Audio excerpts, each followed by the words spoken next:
In 1981, a team of astronomers pointed their telescopes at a patch of sky and found nothing. Not a few galaxies, not a thin scatter of light, nothing.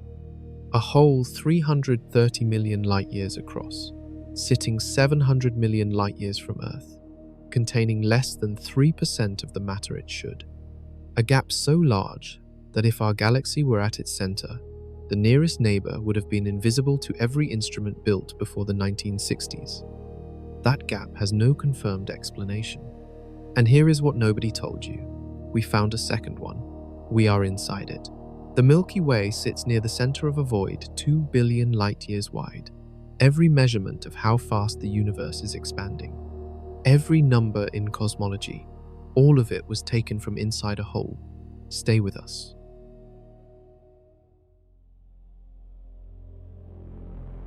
In 1981, a team of astronomers at the Harvard-Smithsonian Center for Astrophysics was doing something that felt completely routine. They were running a redshift survey. The job was simple: point telescopes at sections of sky, collect light from distant galaxies, and measure how fast each galaxy was moving away from us. That velocity tells you how far away it is. You build a map, you repeat. Robert Kirshner led the team. He was methodical, experienced, not the kind of scientist who jumped to conclusions.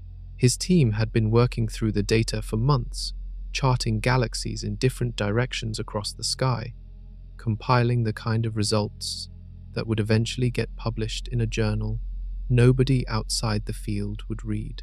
Steady work, incremental work. Then they hit a stretch in the data where almost nothing was there.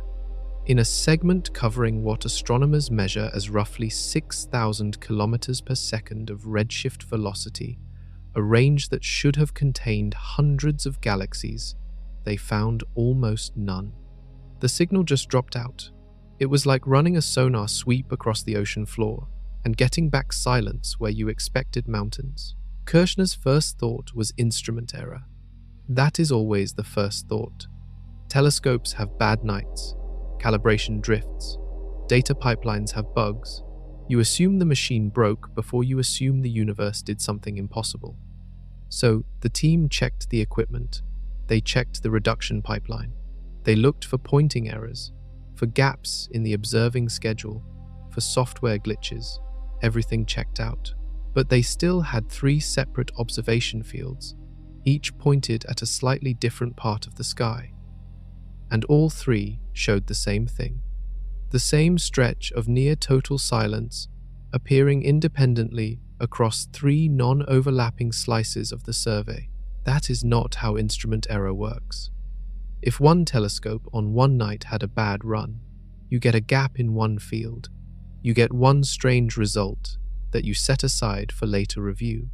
You do not get the same absence appearing in 3 fields observed at different times, with different telescope settings, processed through independent data pipelines. The fact that all 3 agreed was, in a strange way, more alarming than if only one had shown the anomaly.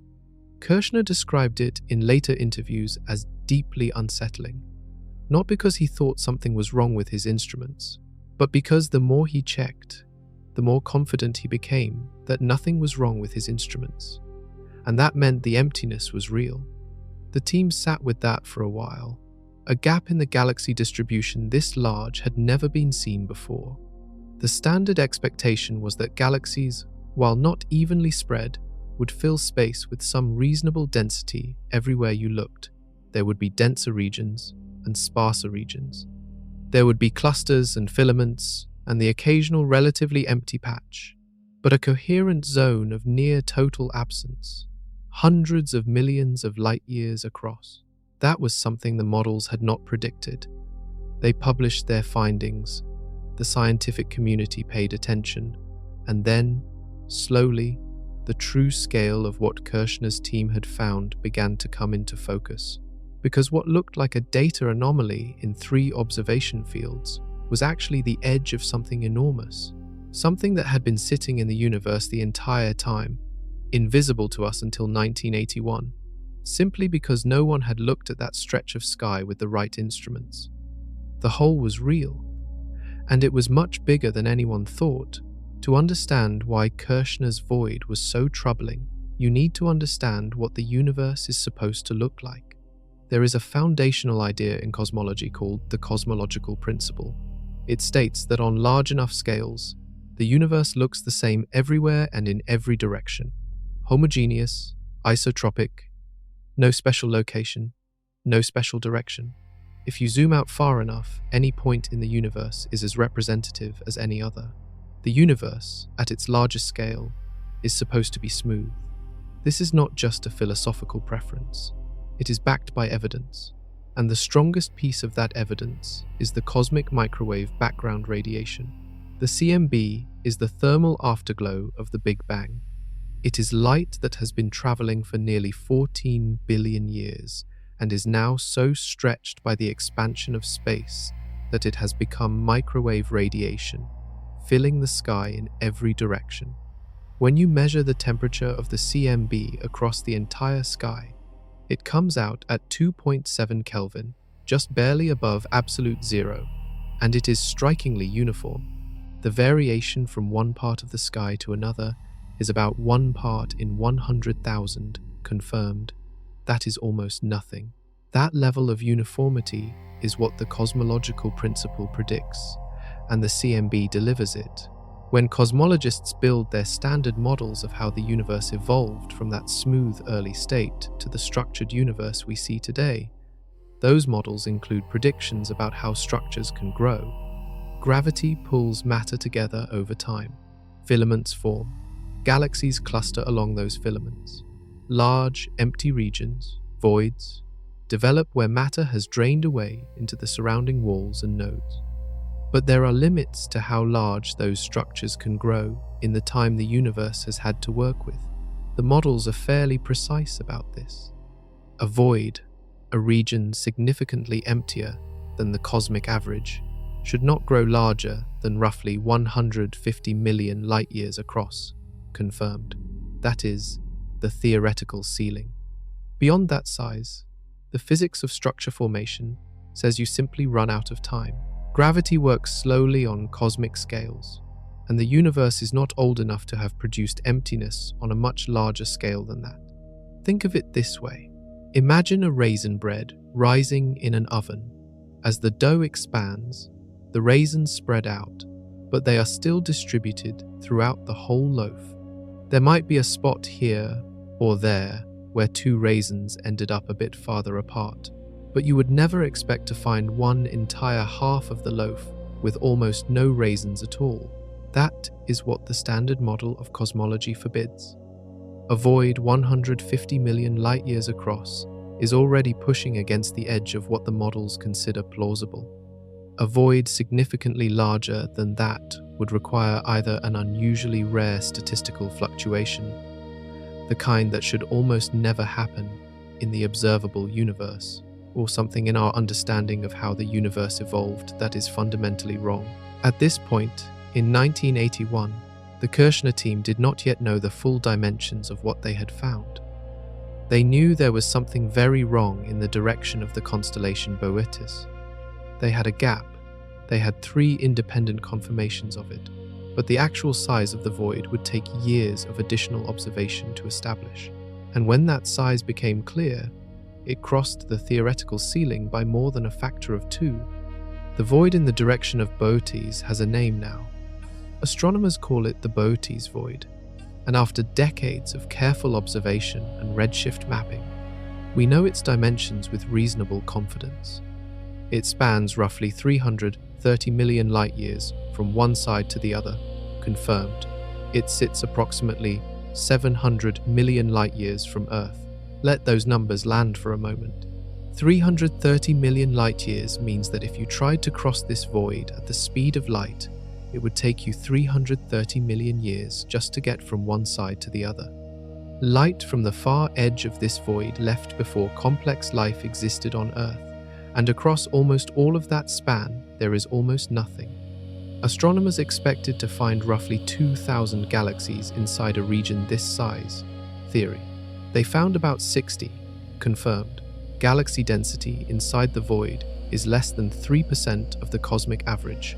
less than 3%. If you filled a bathtub with the density of matter that exists inside this void, you would have something so close to a perfect vacuum that no laboratory on Earth could replicate it. Here is a way to make the scale personal. If our own Milky Way galaxy were located at the center of the Boötes Void, the nearest neighboring galaxy would be so far away that it would have been completely undetectable with any telescope built before the 1980s. Our astronomers would have looked out in every direction and seen only emptiness. They would have grown up believing the universe was just one galaxy surrounded by nothing. The nearest light source outside our own stars would have been beyond the reach of our instruments. But the story gets stranger. The 60 galaxies that do exist inside the void are not scattered randomly. They are not spread throughout the void in whatever sparse arrangement chance would produce. They are strung along a single thin filament that runs through the interior of the void, like a lone wire stretched across an empty room. Confirmed. One thread. One line of galaxies cutting through 330 million light-years of otherwise total absence. This is not what a random distribution looks like. This is a structure, and the structure is deeply weird. The whole picture now looked nothing like what the cosmological principle had predicted. The standard model said the universe would be smooth on large scales. It said structure would be limited in size. It said voids would top out well below the size of the Boötes Void, and even the largest would be filled with at least some scatter of galaxies throughout. Instead, here was a region the size of which broke the theoretical ceiling. A region so empty, it violated the predictions of the best models in cosmology. A region with almost no galaxies, and the few galaxies that did exist arranged in a single line, as if something had cleared the room and then draped one string across it. Some scientists tried to argue this could still be consistent with standard models if the statistical improbability was accepted. The odds were low, very low. But in a universe as large as ours, low probability events do occur. Others were not so comfortable with that explanation, because this was the first void they had found at this scale, and the universe is very, very large. Those 60 galaxies inside the Boötes Void should have been unremarkable.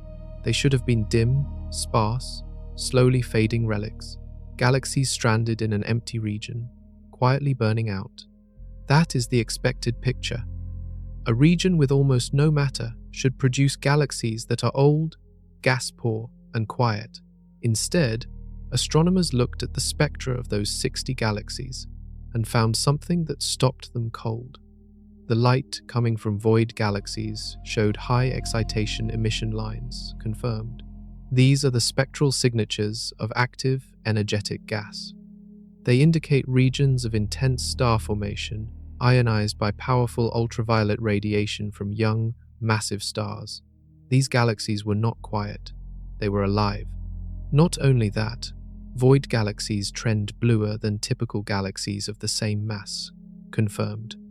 Blue light from a galaxy means it is dominated by young, hot stars. Young stars form when cold gas collapses under gravity. For that to happen at an unusual rate, these galaxies need fresh gas. They need fuel. In a region almost entirely devoid of matter, they somehow have more of what they need to make new stars. This is the exact opposite of what you would predict. Standard galaxy evolution theory says that galaxies in dense environments get their gas stripped away by gravitational interactions with neighbors. They slow their star formation. They age. They redden. Meanwhile, a galaxy stranded in a void, far from any tidal disruption, should process its gas at a calm, slow rate and gradually use up what it has. But the Boötes Void galaxies are forming stars at elevated rates. They are blue and active and burning bright. The most convincing explanation is isolation itself. When a galaxy is completely alone, with no neighboring galaxies close enough to disturb it through gravity, its internal gas dynamics operate without interference. The gas flows are cleaner. The collapse of gas into new star-forming regions proceeds more efficiently. There are no tidal forces to strip material away or heat it up. The void is not starving these galaxies. The void is freeing them. That realization flipped something in how astronomers thought about the question. Because if galaxies in isolation are unusually active and efficient, it raises a much harder question about all the other galaxies we spend most of our time studying. The galaxies in clusters, in filaments, in walls, those galaxies are being constantly disrupted by neighbors. They are losing gas to tidal stripping, having their star formation suppressed by the hot gas that fills dense environments, having their shapes distorted by gravitational encounters. Maybe the dense environment galaxies are the stressed ones. Maybe what we study in our surveys and catalogues, those thousands of galaxies packed into the familiar cosmic structures, are the complicated cases, the ones shaped by violence and disruption. And the void galaxies, rare and quiet and startlingly productive, are something closer to what a galaxy looks like when nothing is bothering it. This thought was uncomfortable for a simple reason. Almost all of our galaxy observations come from dense environments, because that is where most galaxies are visible from Earth. If isolation produces galaxies that behave fundamentally differently, we may have been studying a systematically biased sample of the universe's galaxy population for most of the history of the field. The void had revealed a gap in our knowledge as large as the gap in space itself. When astronomers in the 1980s and 1990s began building three-dimensional maps of the galaxy distribution across large volumes of space, they expected something like the raisin bread model. Galaxies sprinkled throughout a more or less uniform distribution, with some clustering and some relatively empty patches, but nothing too extreme. What they actually found looked nothing like that. The universe, at large scales, looks like a sponge, or a web, or foam. It looks like the structure left behind if you inflated a huge mass of soap bubbles and then watched the soap drain to the edges while the interior of each bubble emptied out. There are thin sheets of galaxies called walls. There are long strands called filaments. Where filaments intersect, there are dense knots called nodes or galaxy clusters, the most massive gravitationally bound structures in the universe. And between all of it, there are voids. Not one void, not a few voids. Voids everywhere, vast, roughly spherical regions of near emptiness, each surrounded by the shells and filaments where the matter has piled up. The universe is structured like a cosmic web, and the holes in that web are not the exception. They are the dominant feature. Here is the number that changes everything. Voids occupy more than 80% of the total volume of the observable universe, confirmed. More than 80%. All the galaxies we have ever observed, all the stars and planets and gas clouds and black holes and everything else we have ever catalogued or imaged or pointed a telescope at, are crammed into less than 20% of the available space. Think about what that means. The universe is mostly nothing. Not mostly empty space between stars inside galaxies, though that is also true. At the largest scale, the universe is mostly enormous regions where almost no galaxies exist at all. We live in the fraction of the universe that has things in it, but the universe itself is mostly the part that doesn't. This changes the nature of the question entirely. When Kirshner's team first found the Boötes Void in 1981, the question was specific. Why does this particular void exist? What caused this particular gap? How do we explain this one anomaly in an otherwise normal universe? The cosmic web picture dissolves that framing completely. The Boötes Void is not an anomaly. It is an extreme example of the dominant structure type in the universe. The question is no longer why this void exists. The question is what is happening inside all that empty space. 80% of the universe is void. 80% of the volume we can observe has almost no matter in it. And for most of the history of modern cosmology, that vast majority has been treated as background, as the absence between the things we care about, as blank space on the map. What if it is not blank? What if the voids are not passive emptiness but active participants in the evolution of the universe? What if the structures we have been studying, the filaments and walls and clusters, are shaped not just by gravity pulling things together, but by the pressure and flow of whatever is happening in that 80% we mostly ignored? Those questions were speculative in the 1990s. They became more urgent in 2013, when a team of researchers at the University of Hawaii made a discovery that brought the void question uncomfortably close to home. In 2013, 3 astronomers, Ryan Keenan, Amy Barger, and Lennox Cowie, published a paper that reframed the conversation about voids in a deeply personal way. They were studying the distribution of galaxies in a large volume of space around the Milky Way, using a catalogue of infrared selected galaxies to trace the matter distribution across a broad region. What they found was a significant underdensity, a region with noticeably less matter than the cosmic average, extending across a very large volume, and we were sitting near the center of it. The structure they identified is now called the KBC Void, after their initials. It is a supervoid, a region of broad, diffuse underdensity, rather than near total emptiness. Its matter density is roughly 20% below the cosmic average, confirmed. That is not as dramatic as the 3% density inside Boötes, but the KBC Void makes up for that in scale. It is approximately 2 billion light-years across, confirmed. Let that number sit next to the Boötes Void for a moment. Boötes was 330 million light-years and already shattered the theoretical ceiling for void size. The KBC Void is 2 billion. It is not a sharp gap in the universe. It is a vast, gentle depression in the cosmic density field, and the Milky Way sits near its center. This has immediate and unsettling consequences for how we understand our observations. Every telescope on Earth, and every telescope we have launched into space, is operating from inside a region of the universe that has 20% less matter than average. That does not sound like much.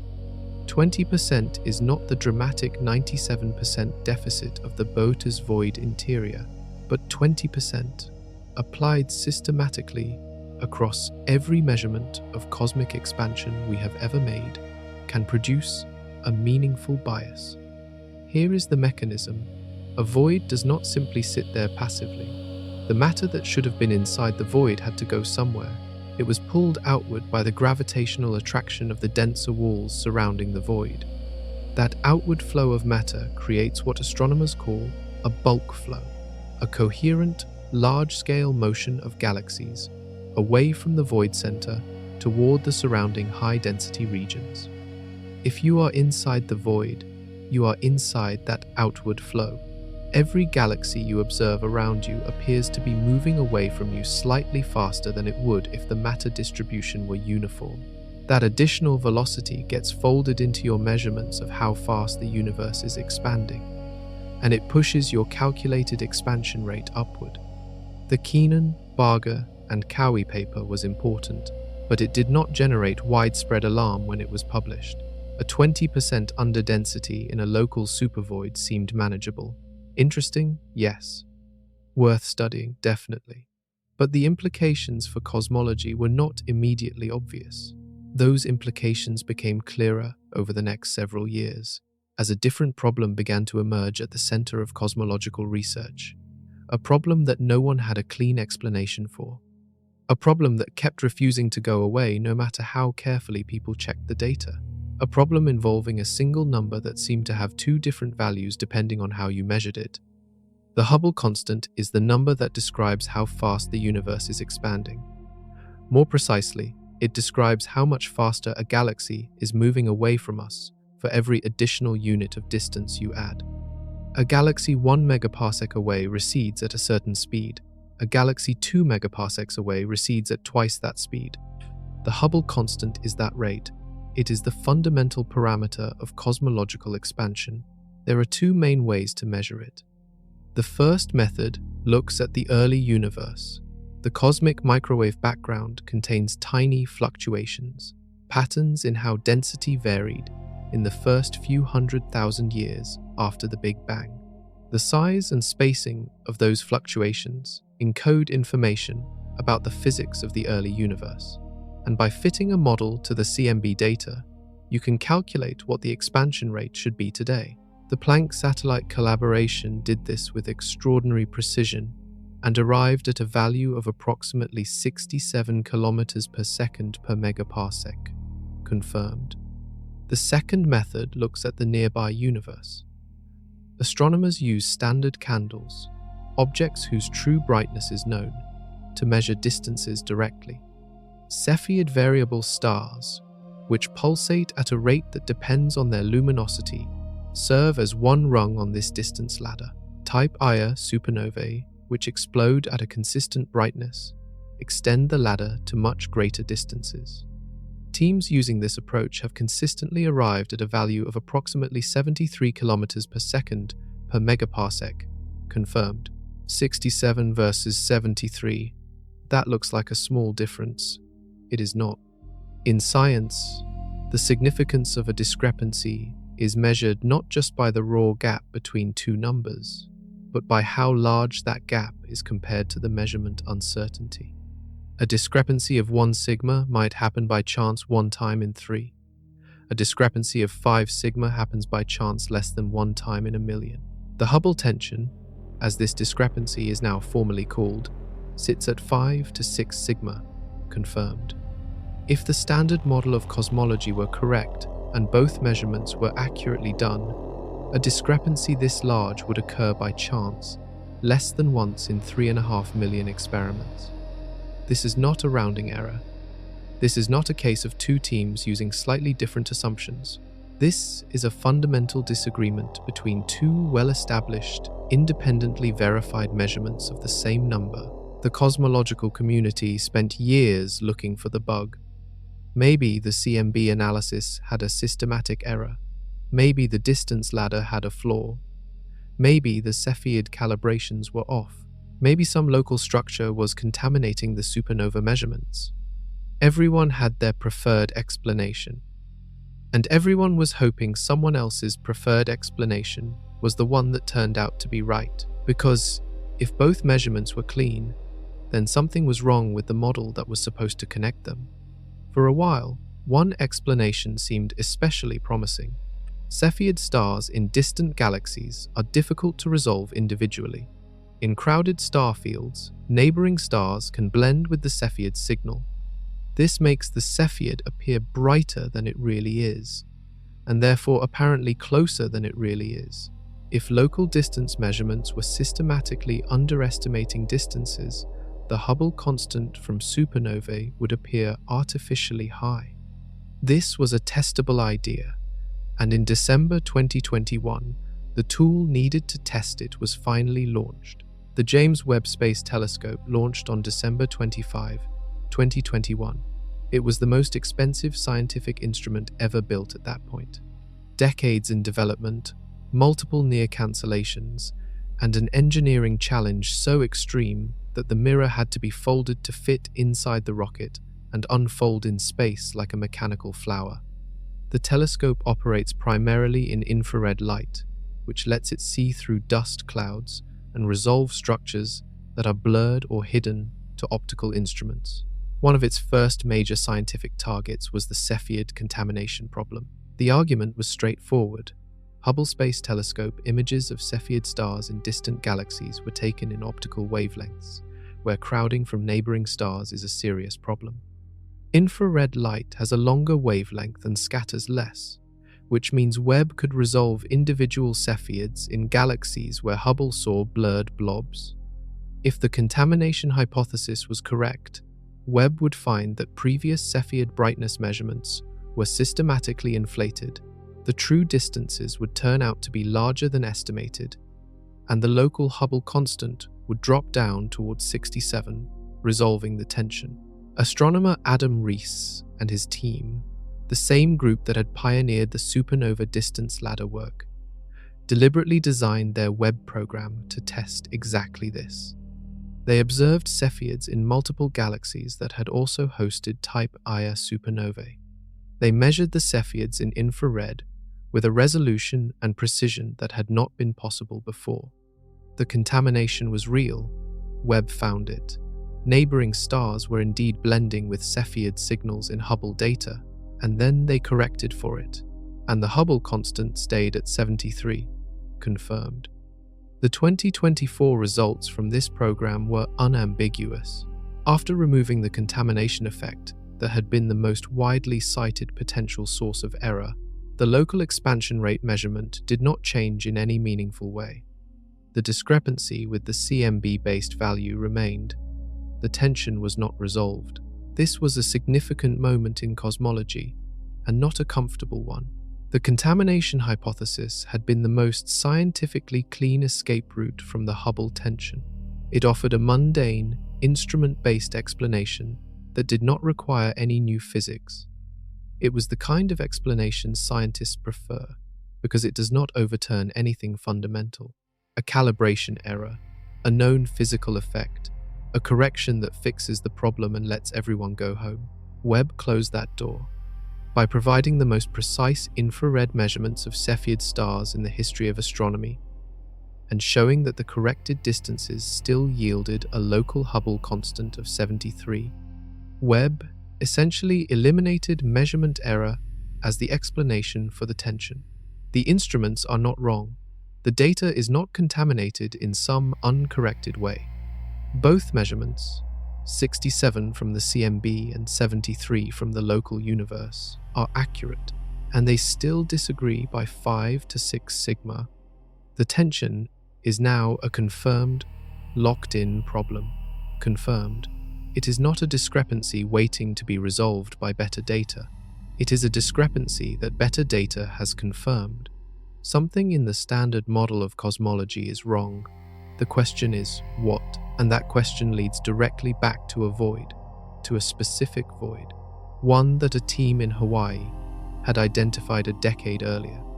The void that our entire civilization and every instrument we have ever pointed at the sky sits inside. Here is the mechanism in full. The KBC Void has roughly 20% less matter than the cosmic average. That 20% deficit did not appear from nothing. In the early universe, the region that would become the KBC Void had a slight underdensity compared to surrounding regions. Gravity is sensitive to those differences. Over billions of years, the matter that sat inside the void boundary felt a stronger gravitational pull from the denser walls surrounding it than from the emptier interior behind it. Matter flowed outward. The walls got denser, the void got emptier, and the galaxies inside the void, including the Milky Way, were carried along with that outward flow, confirmed. This outward motion is called a bulk flow. It is a coherent, large-scale velocity that all the matter inside the void shares. It points generally outward from the void center toward the surrounding high-density walls. The Milky Way is participating in this bulk flow right now. We are being very slowly carried toward the denser regions at the edge of the KBC Void. Here is why that matters for the Hubble constant. When astronomers measure the recession velocity of nearby galaxies to calculate the expansion rate, they are measuring the velocity of galaxies relative to us. But that velocity has two components. One component is the true cosmological expansion of space, the thing the Hubble constant actually describes. The other component is the peculiar velocity, the additional motion due to local gravitational influences, like the bulk flow from the void. If we are inside a void and all nearby matter is moving outward with us, then relative to a hypothetical observer in an average part of the universe, the galaxies we observe around us appear to be moving away faster than pure expansion would predict. That extra velocity looks like a higher expansion rate. The local Hubble constant appears inflated. The math works out in principle.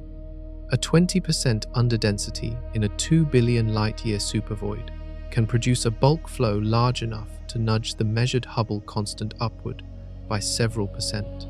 Theory. That could explain part of the gap between 67 and 73, but not all of it. When researchers carefully modeled the expected contribution of the KBC Void to the Hubble tension, the numbers did not close the full gap. The void is a real effect. It is a real bias in our measurements. It is almost certainly pushing our local Hubble constant measurement upward, but even after accounting for it, a significant tension remains. The void explains maybe half the discrepancy, maybe a bit more on some calculations, not all of it. Which means the KBC Void is a piece of the puzzle, an important piece, one that clarifies why our measurements from inside this region are not representative of the universe as a whole. But it is not the whole explanation.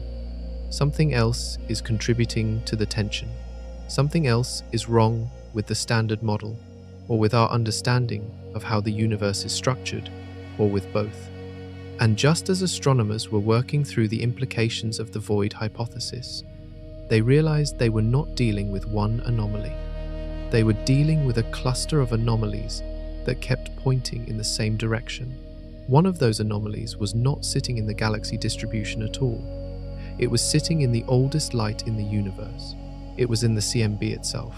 The cosmic microwave background is the most important dataset in all of cosmology.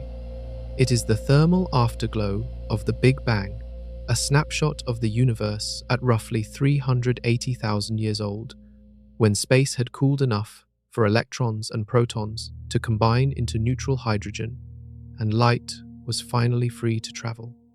That light has been traveling for nearly 14 billion years. It has stretched as the universe expanded, cooling from thousands of degrees down to 2.7 Kelvin. Confirmed. 2.7 Kelvin is just barely above absolute zero. It fills the entire sky in every direction. And it is almost perfectly uniform. Almost. There are tiny fluctuations in the CMB temperature across the sky. Regions that are very slightly hotter or very slightly cooler than the average. These fluctuations are at the level of 1 part in 100,000.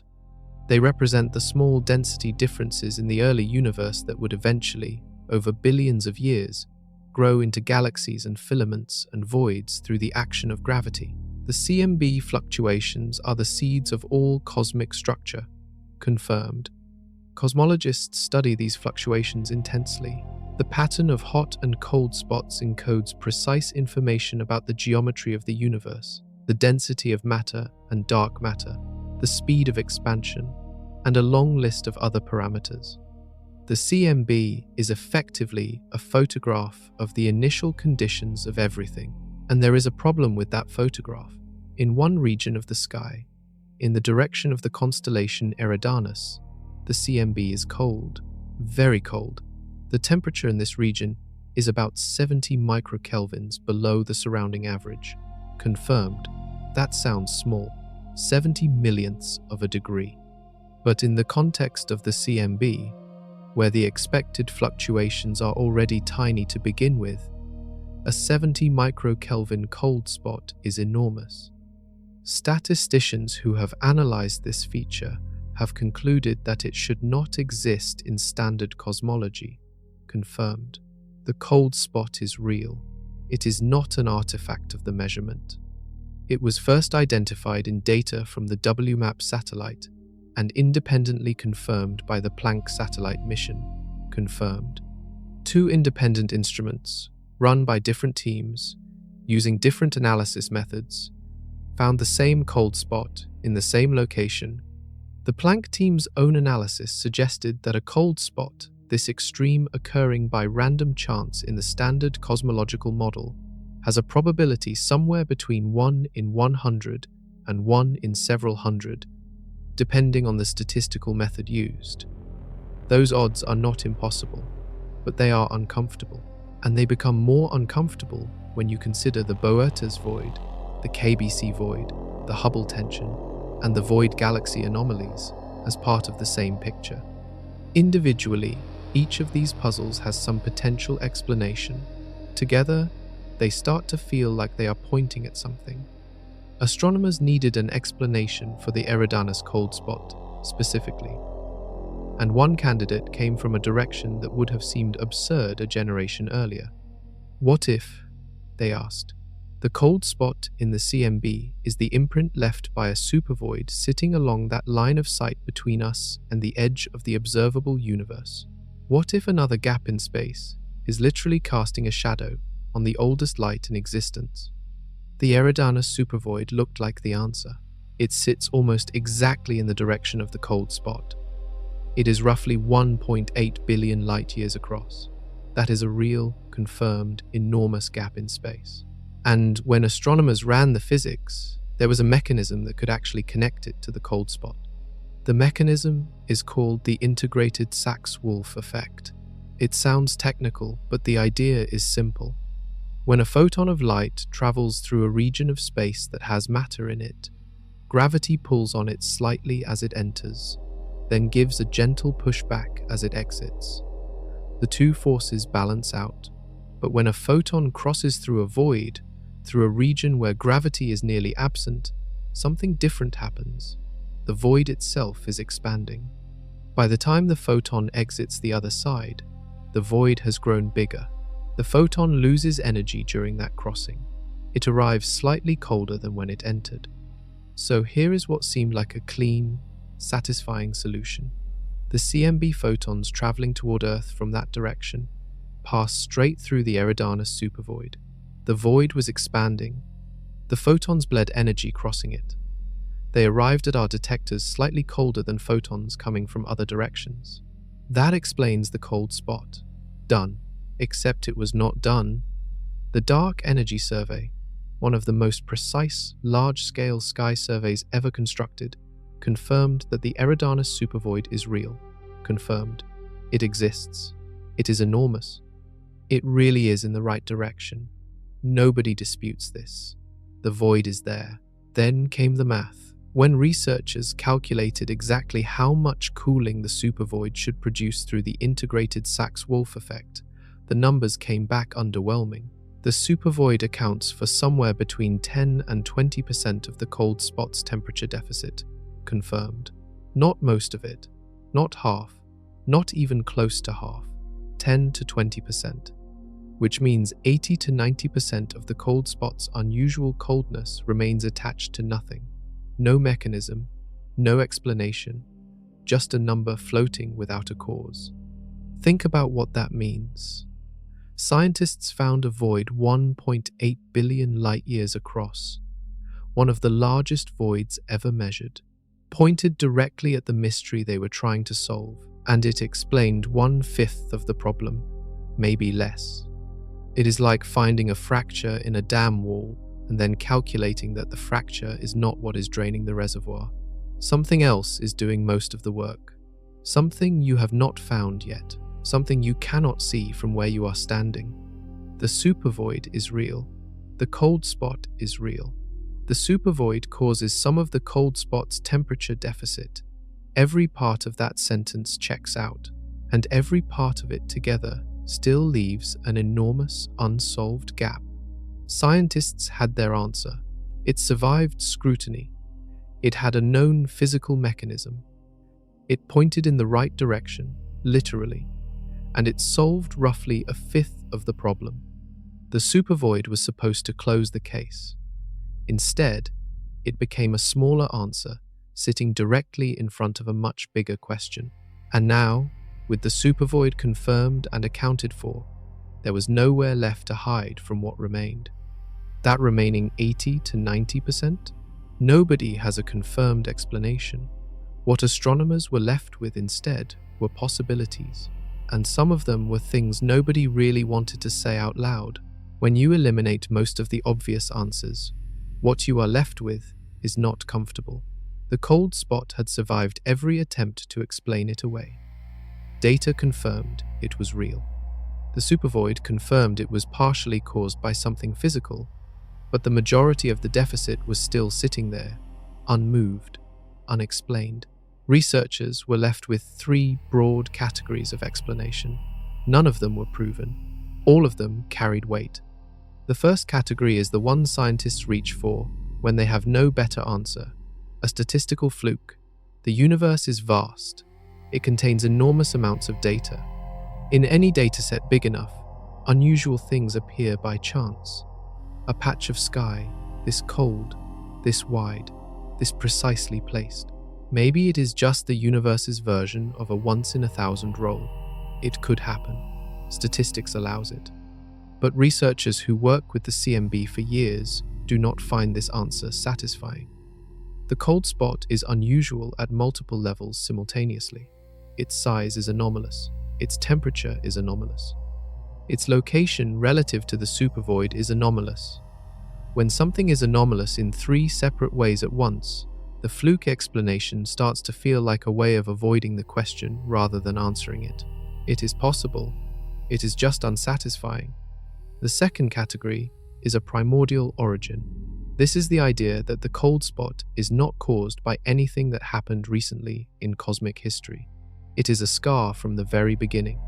In the earliest fractions of a second after the Big Bang, the universe went through a period called inflation. Space expanded at a rate so fast that tiny quantum fluctuations got stretched to enormous sizes. Most of those fluctuations left specific, predictable patterns in the CMB. But some models of inflation allow for unusually cold regions. A cold patch baked into the early universe. Before stars, before galaxies, before anything. A fossil from a moment so early that no instrument alive today could have witnessed it. Theory. This explanation is taken seriously by physicists. It requires no new physics beyond what already exists in the inflationary model. But it has a problem. Nobody has identified a specific inflationary mechanism that produces a cold spot, this cold, this big, in exactly this shape. The third category is the one that makes people in the field go quiet before they answer. It is the category of things that live outside the standard model of cosmology altogether. Cosmic textures, topological defects from phase transitions in the early universe, features in the geometry of space itself that current theory does not account for. And in the most extreme corner of this category, something that gets mentioned in careful scientific language with many qualifications attached, a collision in the very early universe with another universe entirely. The idea of a bubble collision, two regions of space existing in a broader multiverse coming into contact before or during inflation, leaves a specific kind of imprint. A cold, roughly circular bruise on the CMB. A shadow from an event so early and so distant that no instrument could ever observe it directly. Unknown. None of these three categories is confirmed. The cold spot sits in the CMB the way a bruise sits on skin. It is real. It is there. It clearly happened. And the cause is still missing. Scientists could not let that stand, so they kept looking. And what they found next had nothing to do with the CMB at all. The CMB was not the only place the universe was misbehaving. While researchers were circling the cold spot, another set of observations was quietly accumulating across sky surveys, deep redshift maps, galaxy catalogues, quasar distributions. The kind of data that tells you not just where things are, but how they are arranged. The arrangement turned out to be a problem. There is a rule built into modern cosmology called the cosmological principle. It says that on the largest scales, the universe is roughly the same everywhere. Smooth, uniform, without any preferred direction or giant clumping. This is not an arbitrary assumption. It is supported by early universe physics. It is embedded in the mathematics of the standard model, and it comes with a specific, testable prediction. No structure in the observable universe should be larger than roughly 1.2 billion light-years across. At scales bigger than that, matter should be spread too evenly for anything coherent to have formed. Gravity has not had enough time to organize matter across distances that large. The physics is clear. The limit is well established. In 2021, a graduate student named Alexia Lopez was analyzing data from a major galaxy survey called the Sloan Digital Sky Survey. She was looking at the distribution of galaxies, quasars, and clusters of gas at a specific range of distances from Earth, and in that data, she found something. A curved arc of structures, galaxies, quasars, gas clouds, all arranged along a single sweeping curve stretching across the sky. When she measured it, the arc came out to approximately 3.3 billion light-years in length. 3.3 billion light-years, nearly 3 times the theoretical maximum, a structure that, according to the cosmological principle, should simply not be there. Lopez and her colleagues checked the data. They checked the methods. They looked for instrumental errors, survey biases, any artifact that could produce a false pattern. The arc remained. It became known as the Giant Arc. When Lopez published the findings, she wrote that the Giant Arc appeared inconsistent with the standard cosmological model. That is scientific language for something that, in plain terms, means the standard model says this should not exist. It exists anyway. For most astronomers, the first instinct when confronted with a structure this anomalous is skepticism. Patterns can emerge from noise. Human eyes are wired to find shapes. Survey methods can introduce clustering artifacts. So the Giant Arc was treated carefully. It was noted, scrutinized, and debated. But here is what makes it difficult to dismiss. It was not found by someone searching for something unusual. Lopez was doing systematic analysis of a known dataset. The arc was not hidden or subtle. It was sitting in the data, stretching across a region of sky that multiple surveys had already mapped. Large structures had been found before, but nothing at this scale. Nothing nearly 3 times larger than the model said was possible. One anomaly is a data point. You can set it aside and keep working. But anomalies have a way of inviting company. And in 2024, from the same region of sky, Alexia Lopez found something else entirely. The same region of sky, the same researcher, 3 years later, a different shape entirely. In 2024, Alexia Lopez was again working with data from the same survey region where she had found the Giant Arc. This time, she was not looking at a linear or curved structure. What appeared in the data was a ring. The Big Ring, as it was named, spans approximately 1.3 billion light-years in diameter. To put that in perspective, the distance from Earth to the nearest neighboring large galaxy, Andromeda, is about 2.5 million light-years. The Big Ring's diameter is more than 500 times that distance. But size alone is not what makes the Big Ring so strange. Massive structures exist in the universe. Filaments, walls, clusters. Size is not automatically impossible. What is almost impossible is the shape. The Big Ring is almost perfectly circular. Not roughly circular, not approximately ring-like. Almost perfectly circular, like a hoop drawn in space, made of galaxies and gas, sitting at a specific distance from Earth. Natural processes do not produce perfect rings at this scale.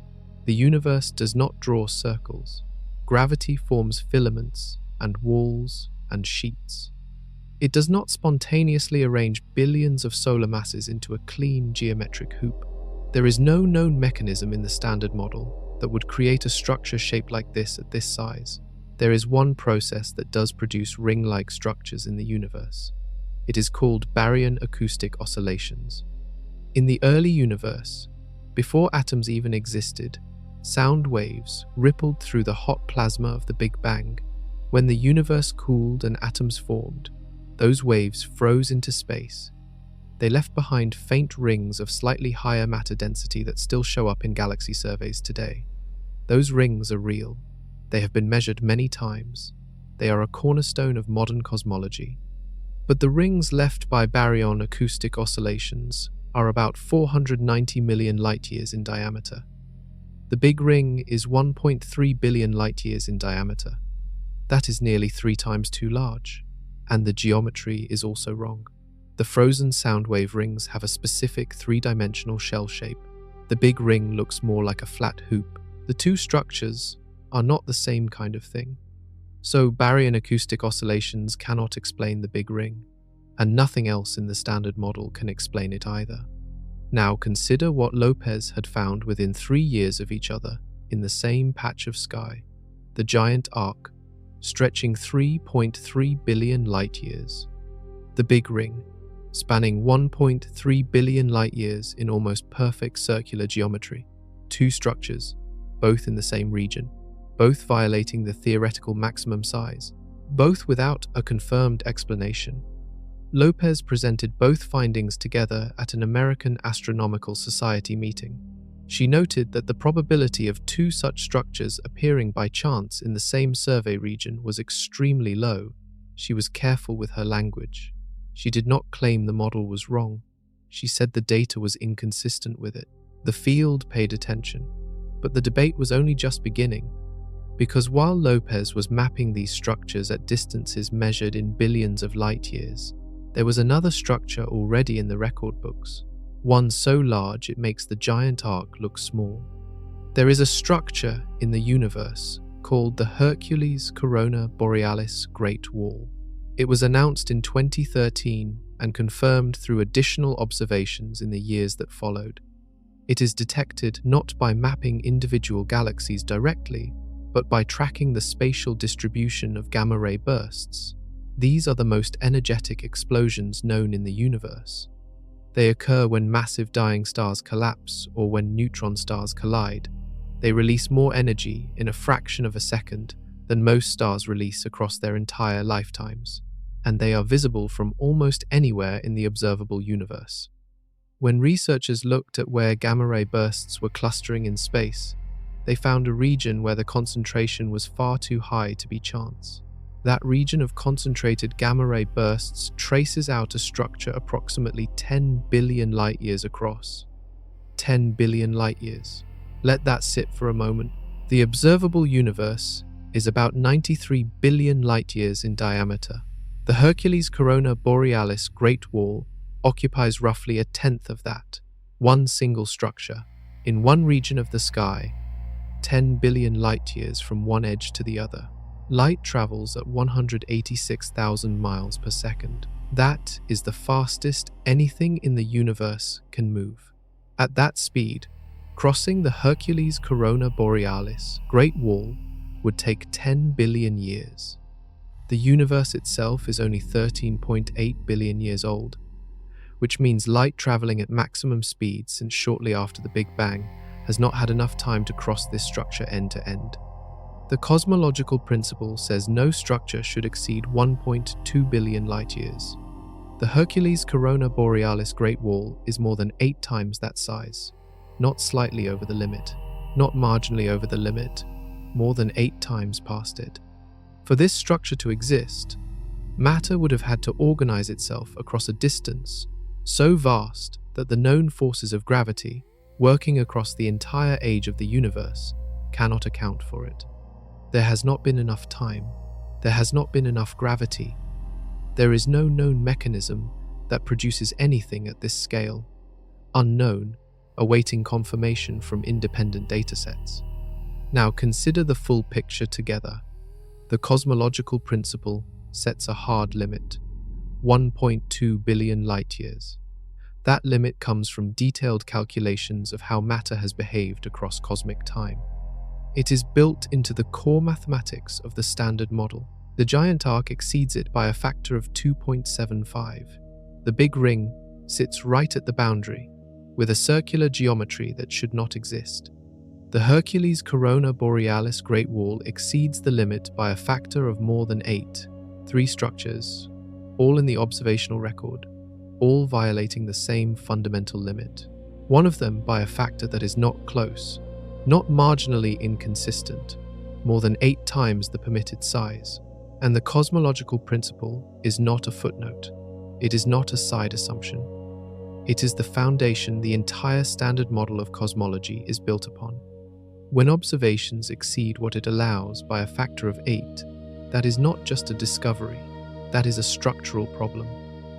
And what comes next moves beyond just finding big things in space. The Standard Model of cosmology has a proper name. It is called Lambda CDM. Lambda refers to dark energy. CDM stands for cold, dark matter. Together, they form a framework that has been tested against real data across decades, and it has passed those tests repeatedly. Lambda CDM predicted the detailed pattern of temperature fluctuations in the CMB. When satellite missions finally mapped those fluctuations at high precision, the predictions held.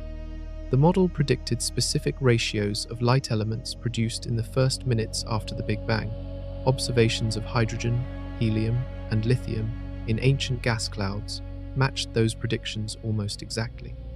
The model predicted how galaxies would cluster at large scales. Survey after survey confirmed the basic shape of that clustering. These are not small victories. These are hard, precise predictions tested against hard data, and the model survived. Lambda CDM is not a rough sketch. It is a detailed, mathematically rigorous framework that has earned its place as the standard description of the universe. And sitting at its center, holding everything together, is the cosmological principle, the assumption that the universe is the same in all directions, at large scales, uniform, smooth. No special places, no giant features, no structure beyond a specific size.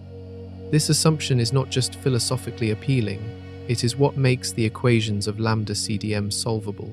It is what lets physicists write equations that describe the whole universe as a single system. Without it, the math falls apart. You cannot describe a deeply non-uniform universe using those same tools. You need different tools entirely.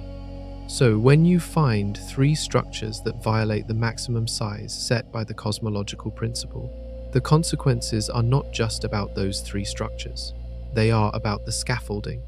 If the cosmological principle is wrong, or even approximately wrong in a way that matters at these scales, then every measurement made from inside a non-uniform region becomes suspect. And here is where the KBC Void comes back in. Earth sits inside one of the largest underdensities ever mapped. If that void is real, and evidence says it is, confirmed, then we are already inside a region where the universe is not representative of the average. Measurements made from inside a giant void may not be valid proxies for the universe as a whole. The Hubble tension, the cold spot, the giant arc, the Big Ring, the Hercules Corona Borealis Great Wall. These are not 5 separate problems filed in 5 separate folders. They may all be expressions of the same underlying issue, a universe that is less uniform than the standard model assumes. A foundation cracked in ways that only become visible when you zoom out far enough. The model's size limit is 1.2 billion light-years. The largest observed structure is 10 billion light-years. That is a factor of more than 8 separating prediction from observation. In physics, when your prediction and your data are separated by a factor of 8, you do not adjust the data, you question the model.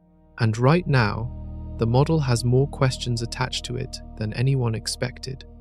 But there is one more piece of the standard model under pressure, one that is even harder to replace than the cosmological principle.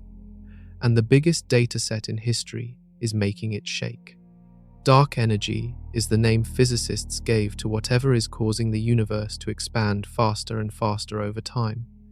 It makes up roughly 68% of everything in the universe.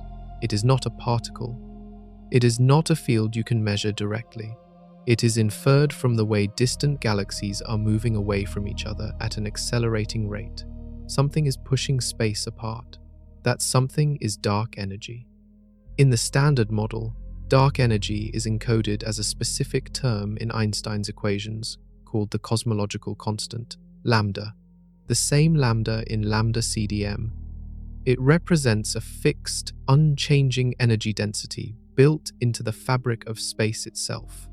It does not grow stronger over time. It does not weaken. It just is, a constant. That assumption, that dark energy is a constant, is threaded through decades of cosmological calculations, expansion histories, age estimates, the predicted fate of the universe. All of it assumes lambda does not change. In April 2025, a collaboration of researchers released results from the Dark Energy Spectroscopic Instrument. This was not a routine survey. The instrument measured the spectra of 18.7 million galaxies and quasars across a wide range of cosmic distances. That number is the largest spectroscopic sample ever assembled in the history of astronomy. The goal was to track how the universe has expanded at different points in its history by measuring the distribution of galaxies at different distances. And buried in that massive dataset was a signal theory, approaching evidence. Dark energy does not appear to be constant. its strength seems to have changed over time. Specifically, it appears to be weakening. The energy pushing space apart has been slowly decreasing across cosmic history. Not dramatically, not obviously, but the signal is there. The statistical significance is between 2.6 and 3.9 sigma. In physics, 5 sigma is the standard threshold for a confirmed discovery. 2.6 to 3.9 sigma means the signal is real enough to take seriously, but not yet strong enough to call proven. It is evidence, strong evidence, not confirmation. But here is why it matters so much. If dark energy is evolving, then the cosmological constant is wrong, not slightly off, wrong in a fundamental way. The cosmological constant says the energy is fixed. If it is changing, it is not a constant.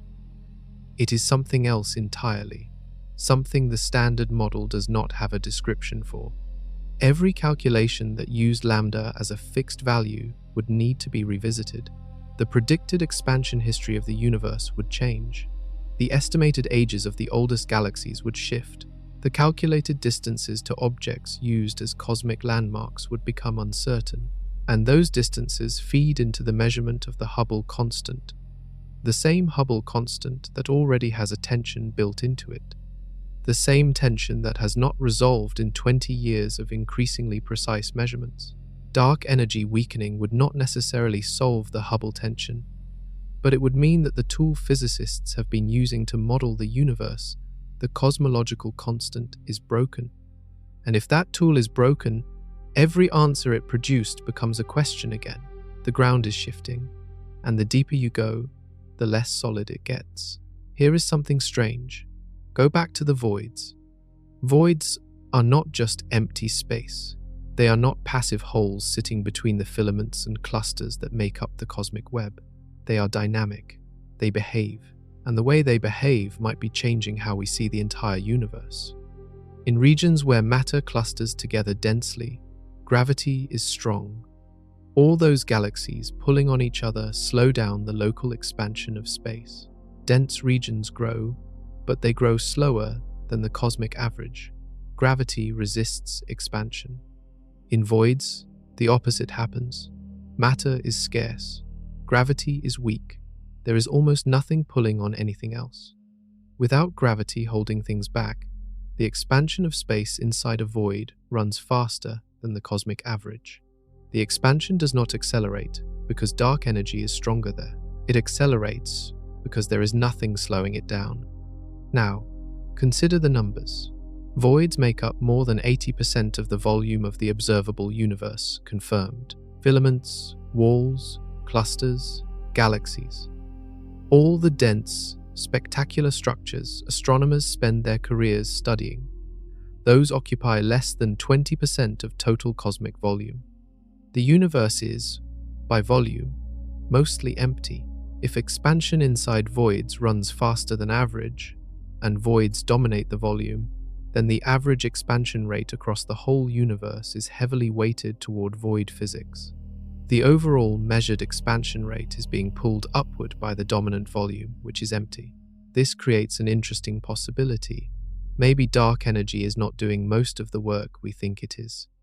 Maybe what looks like an accelerating expansion when you average across a universe dominated by voids is partly or wholly an artifact of empty space expanding faster than its surroundings. Maybe you do not need a mysterious constant energy built into space itself. Maybe you just need to account for where you are measuring from and what most of the universe's volume actually looks like.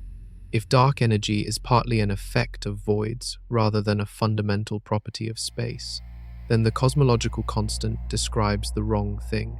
And if the cosmological constant is wrong, lambda CDM is describing the wrong universe. This is still theoretical theory. No one has produced a complete alternative model that passes all the tests lambda CDM has passed. But the idea is being taken seriously in the literature as a legitimate alternative that deserves investigation.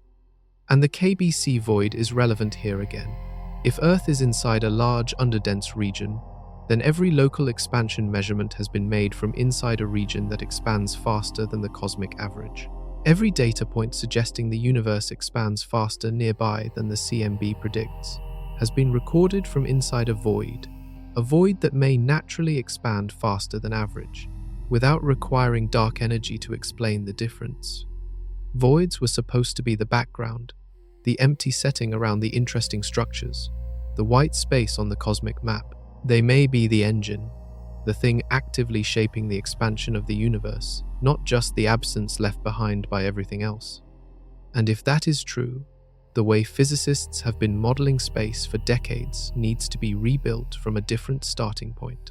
A starting point that takes time itself more seriously than current models do. There is a physicist in New Zealand named David Wiltshire. He has spent years working on a cosmological model that does not get as much attention as it deserves. The model is called timescape cosmology, and its central claim is both elegant and deeply unsettling. The claim is this: we have been treating time as uniform, as a single clock ticking at the same rate everywhere in the universe. And that assumption is wrong. Einstein's general relativity, the same theory that correctly predicts black holes, gravitational waves, and the bending of light around massive objects, tells us that clocks do not all tick at the same rate. Gravity warps space-time. In a region with strong gravity, where mass is dense and space is curved, clocks run slower. A clock sitting at the surface of a neutron star ticks at a different rate than a clock floating in open space. This is not a theoretical quirk. It has been measured in real experiments. It is why GPS satellites have to correct for the difference in clock rate between their orbital altitude and the surface below. Now apply that to the universe as a whole. In the dense regions of the cosmic web, the great clusters of galaxies, the filaments where matter piles up, gravity is strong, space-time is curved, clocks run slower. In the voids, the enormous near-empty regions that make up most of the universe's volume, gravity is weak, space-time is flatter, clocks run faster. Wiltshire calculated that clocks inside voids run approximately 35% faster than clocks in dense regions. Theory. That is not a small difference. That is a substantial difference in the rate at which time passes depending on where in the universe you happen to be. The standard model of cosmology does not account for this. It takes a mathematical average over all regions and assumes a single universal time. This works well enough when the universe is roughly uniform. But as structures grow and voids deepen across cosmic history, the difference between clock rates in dense regions and clock rates in voids grows larger. The universe becomes increasingly non-uniform. The single clock assumption becomes increasingly wrong. Timescape cosmology tracks each region's own local time. It does not average. It keeps the accounting honest. And here is what that produces. An observer sitting inside a void, where clocks run fast, would measure a higher expansion rate for the universe. Their clock ticks faster. The same physical expansion of space happens everywhere, but the fast clock records more time passing per unit of expansion. The expansion looks faster than it actually is from that reference frame. Earth sits inside the KBC Void. Confirmed. We are measuring the expansion of the universe from inside a region where gravity is weak and clocks run fast relative to the cosmic average. If Wiltshire is right, the Hubble tension does not require a new physical force. It does not require dark energy to be wrong. It requires us to account for the fact that we have been measuring the universe with a fast clock and comparing those measurements to a very different era of cosmic history.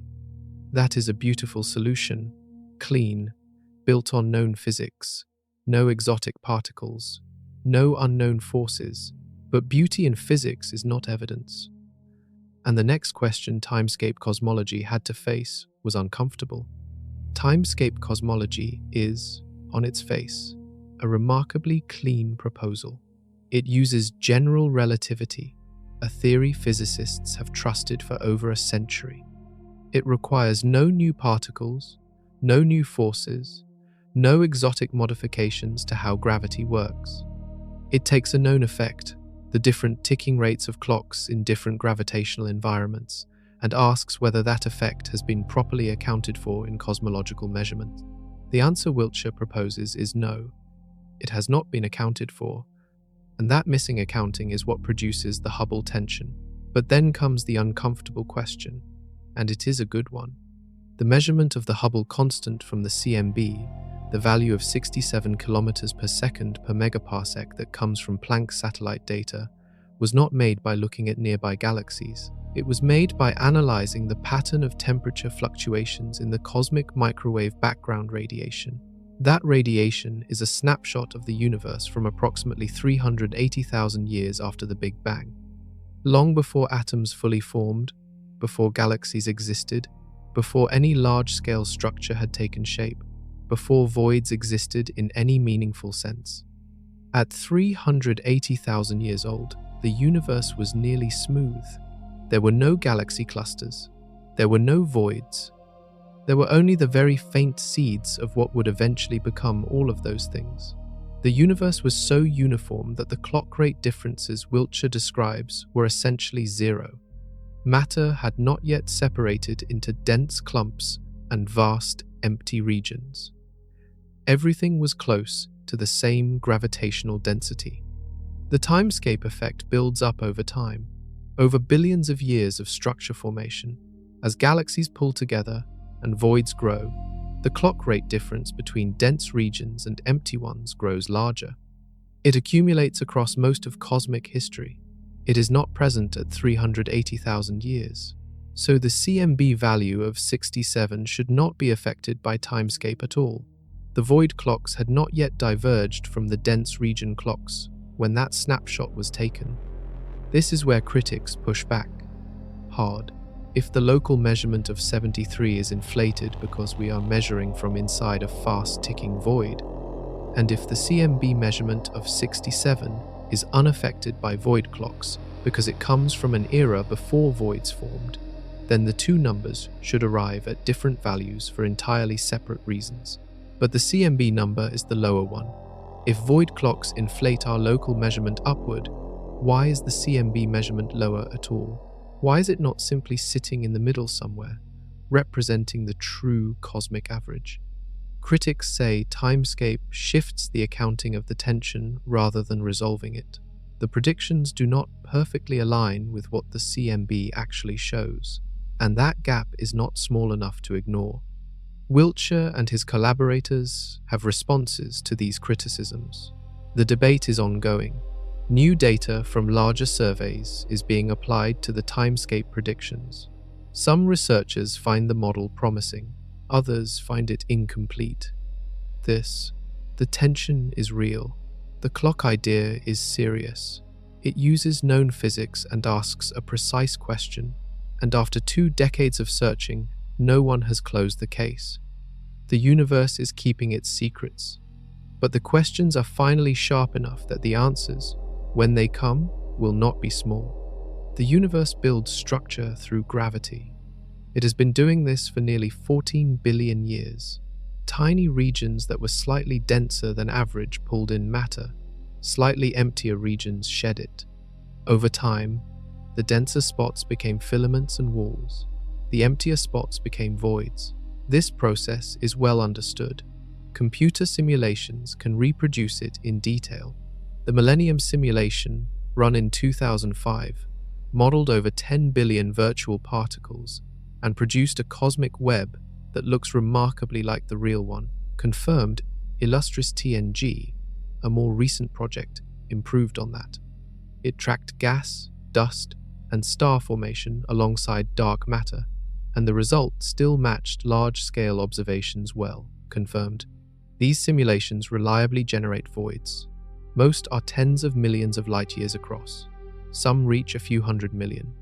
The Boötes Void, at 330 million light-years, sits at the outer edge of what these simulations produce at the right frequency. It is unusual. But it is not impossible. The KBC Void is a different conversation entirely. 2 billion light-years across, 20% less dense than the cosmic average. Confirmed. To generate a structure like that, in a lambda CDM simulation, You need to run the simulation many times and get lucky, very lucky. Studies estimate that a void of KBC's scale and depth appears in roughly 1 in 10,000 simulation runs. Theory: 1 in 10,000. That is not a rare event in the way that a storm or an eclipse is rare. That is a near impossibility under the rules the model is supposed to follow. This is the problem. Lambda CDM was specifically designed to predict how structures form and how they are distributed, voids included. The Millennium Simulation and Illustris TNG were built to test that predictive power, and they do well across most of the universe. The cosmic web they produce matches what telescopes see in most directions. But we live inside the KBC Void. That is our home. And the model that works everywhere else puts the odds of our neighborhood existing at roughly 1 in 10,000. Think about what that means. If you ran the universe again from scratch, using the same physics and the same initial conditions, you would get our void roughly once in 10,000 tries. The model does not forbid it. Nothing is violated. But the model strongly implies that whatever region we ended up in should look more ordinary than this. It does not. The standard answer is that we got unlucky. Statistics allows for outliers. A 1 in 10,000 event is not the same as an impossible one. But here is what makes cosmologists uncomfortable. The KBC Void is not the only anomaly. It is not the only thing our model assigns low probability to. The Hubble tension is low probability. The cold spot in the cosmic microwave background is low probability. The large-scale structures we have been mapping are, individually and collectively, low probability. At some point, accumulating low probability events stops being a coincidence. At some point, the model is not generating unlikely predictions. The model is wrong. Theory. The simulations were supposed to confirm the standard picture. For most of the universe, they do. For the region we actually live in, they are struggling to keep up. Let's go back inside the Boötes Void, not to the edge, where empty space meets the first dim walls of distant galaxies, all the way inside, to the center. For years after the 1981 discovery, astronomers assumed the interior was genuinely empty. That was the point. A void, nothing there. Then, surveys improved, and something turned up. 60 galaxies, scattered through a region that should have had none. Confirmed. At first, this seemed like good news for the standard model. Voids are not perfectly empty. A few galaxies surviving inside one made sense. Then someone looked more carefully at where those galaxies were sitting. They were not scattered randomly through the void interior. They were aligned, all 60 of them, arranged along a single structure running through the middle of the Boötes Void. A filament. Confirmed. A narrow thread of matter tracing a line through 330 million light-years of emptiness. That is strange. Very strange. In the standard picture of cosmic structure formation, filaments form at the boundaries between voids. They are the seams where matter from multiple directions has been pulled by gravity. They mark the edges where different regions of the cosmic web meet. A filament is, by definition, a place where matter concentrates. A void is, by definition, a place where matter drains away. These two things should not share the same address. A filament inside a void is a contradiction in terms, unless something unusual happened. Several ideas have been proposed. Theory. One is that the Boötes Void is actually a cluster of smaller voids that merged over billions of years. When smaller voids collide and absorb each other, the walls between them can collapse inward and leave behind a filamentary leftover in the interior. The 60 galaxies could be leftovers from one of those old internal walls, now stranded in the middle. This is possible, and simulations can produce something like it, but nobody has confirmed that this is what happened in Boötes specifically. Unknown. A second idea is that the filament is the last surviving structure from a secondary process. Small-scale density fluctuations that got trapped inside the void before it fully evacuated and never had enough time or enough neighboring matter to disperse completely.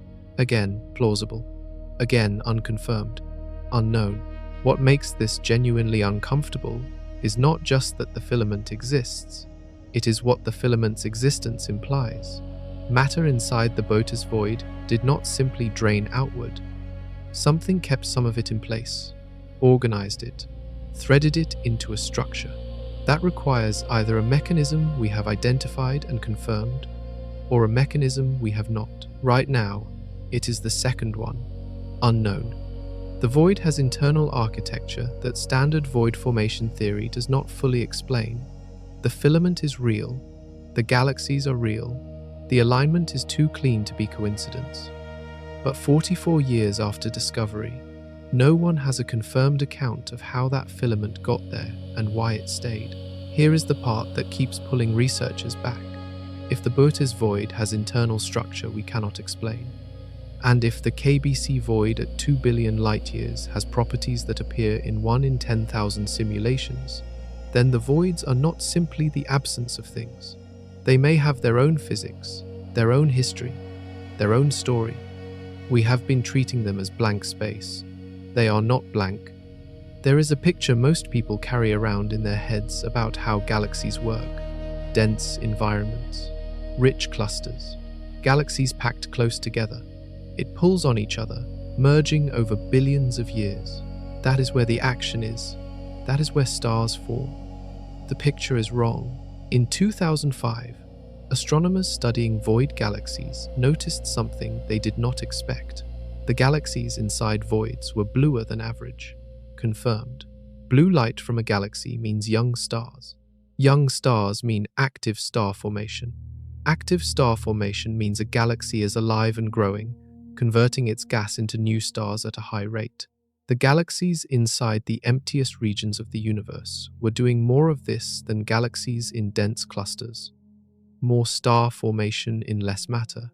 That was the result. It made no intuitive sense. The standard assumption had always been that dense environments drive star formation. More matter means more material for stars to form from. More gravitational interaction means more activity. The richest clusters should produce the most stars. The emptiest voids should produce the fewest. The data disagreed. Confirmed. The resolution turned out to be hiding inside what dense environments actually do to galaxies. When galaxies live in clusters, they are constantly interacting. Tidal forces from neighboring galaxies stretch and distort their disks. It pulls gas outward. Confirmed. When two galaxies merge, the collision disrupts the disk structure that allows steady, long-term star formation.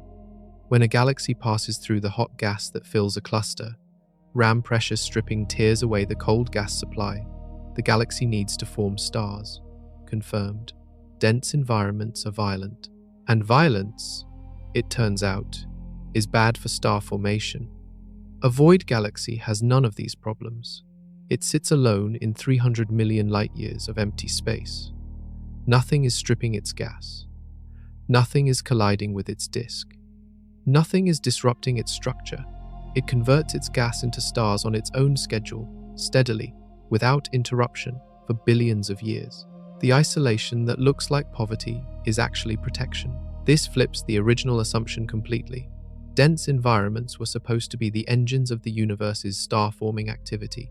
Void environments were supposed to be quiet and passive. The observations show the reverse. Confirmed. The richest star-forming galaxies may be sitting in the emptiest places, left alone long enough to do what they do without interference. There is a deeper implication here. If we built our model of galaxy evolution primarily by studying galaxies in dense environments, and most of our early, detailed galaxy surveys were concentrated in rich clusters because that is where many galaxies were easy to find, then we may have been learning from the exception rather than the rule. Void galaxies are numerous. They cover a large fraction of the universe's volume. A model of galaxy evolution that gets void galaxies wrong is missing a large part of the full picture. And there is still one more thing. The void galaxies are younger. Their stellar populations, their chemical abundances, their structural properties all point to galaxies that are further behind in their development than comparable galaxies in denser regions. Confirmed. The universe's empty spaces are not done yet. They are still in progress.